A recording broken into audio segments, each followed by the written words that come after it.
মিটারটা, এই মিটারে কিন্তু কোনো আলো নাই, একদম ডেড, মানে মারা গেছে।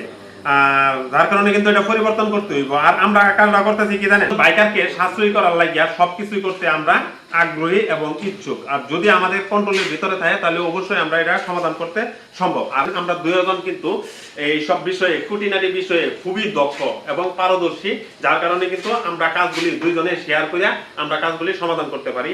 আর এই মিটারের যে সমস্যাটা হয়েছে, সেই মিটারের সমস্যাটা হয়েছে কি, আমার এই জিনিসটা শর্ট হয়ে গেছে, মালটা রেডি করে রাখছি। আর এটা রেডি করার পর কিন্তু আমি এটা সেট করব, সেট করলেই আমার মিটারটা সম্পূর্ণ ওকে হয়ে যাবে। আর এই মিটারের যদি ডিসপ্লে না আসে, আলো না আসে, তাহলে প্রথমে আপনারা এটা মাপ দিয়ে নিয়ে আইরা দেখবেন যে এটা সমস্যা আছে কিনা। যদি সমস্যা থাকে তাহলে অবশ্যই এটা চেঞ্জ করলেই আপনার সম্পূর্ণ ওকে। এই ডায়োডটা কিন্তু শর্ট হয়ে গেছে, যার কারণে কিন্তু আমি এই ডায়োডটা নতুন করে একটা ডায়োড সেট করে দেব। একটা কিন্তু এখন আমি নতুন লাগাইছি, আর লাগানোর পর কিন্তু এখন আমার এই যে কাজটা কমপ্লিট, একদম কাজটা আমার কিন্তু কমপ্লিট। আর এই সব কাজগুলো শুধুমাত্র আমরা ইয়ামাহা এবং সুজুকি বাইকের মিটারের কাজগুলি করে থাকি। আজকে এই দুইটা কোম্পানির খুঁটিনাটি যা আছে সবকিছু করার আমরা চেষ্টা করি।